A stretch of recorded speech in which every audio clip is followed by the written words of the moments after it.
Hey everyone, I've been using the iPhone 15 Pro as my daily driver for the past 3 months, and I can't really say I've noticed too many differences with my old iPhone, which was the 14 Pro. But regardless, out of the few differences that I did notice, probably the most obvious one was simply the build material.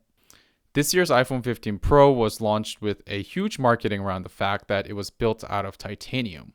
And when I first heard about this news, I was very excited to go check it out in person and see how it'll feel in my hand.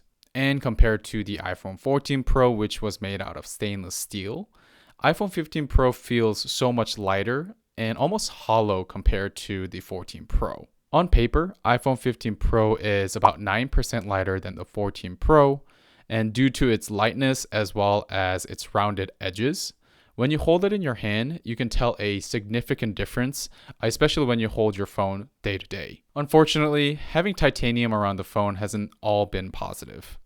Now, understand that most people use cases on their phones, but I've been rocking it in its raw form for the past 3 months, and as cautious as I have been with the phone, I've already started noticing some chipping on the edges of the phone, and due to my phone being black, I've been able to see the natural titanium color underneath it with all the chippings that's been happening. While I can't say how much this is happening on different colors, I'd definitely recommend getting the natural titanium color if chipping is something that you'd be concerned about when you're getting the phone. One of the bigger concerns I had with the iPhone 15 Pro when it was first launched was the fingerprints and smudges.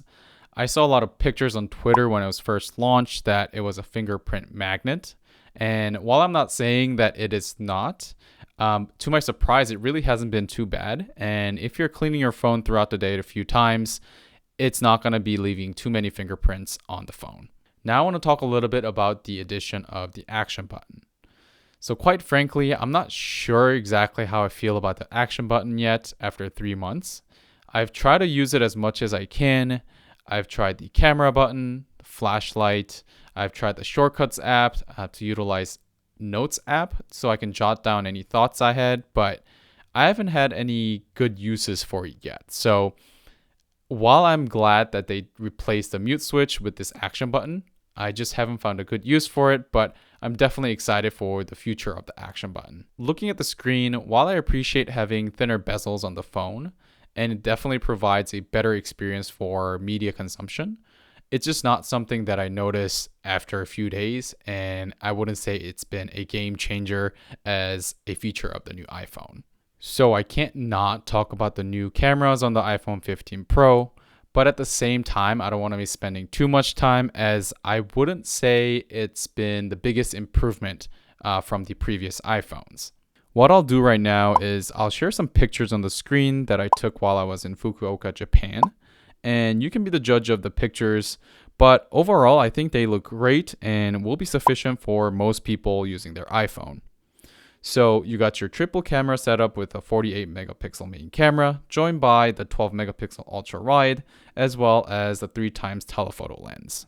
This year's biggest physical upgrade came only on the iPhone 15 Pro Max with its 5 times telephoto lens.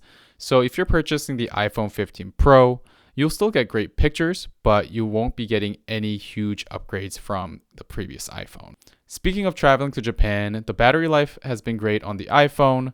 It's been able to last me all day, and I would say I'm a pretty average user when it comes to traveling. I use it for taking pictures, ordering Ubers, looking up restaurants and places on Google Maps, and it was able to last me all day, but by the time I got back to the hotel, I definitely have to charge it for the next day. The dual eSIM also worked great while I was in Japan. I purchased a data-only eSIM, and I was able to add it pretty easily on top of my existing American eSIM card. So it's definitely something that you can do very easily, and it's one less thing having to worry about not having to change any physical eSIM cards. Lastly, having the USB-C port has been great on the iPhone 15 Pro. The only thing is that I still do own a few other devices that uses Lightning ports, so I still do have to carry on 2 separate cables while I'm traveling or going somewhere, but I still think it's a great step in the right direction switching to USB-C. While the iPhone 15 Pro has been great for the past 3 months, I don't think there are enough features to justify an upgrade from the iPhone 15 or even the 14 Pro. But if you're looking for features such as titanium build, thinner bezels, USB-C port, and action button, it would definitely be something worth looking into. But regardless, thank you so much for watching and hope you enjoyed the video.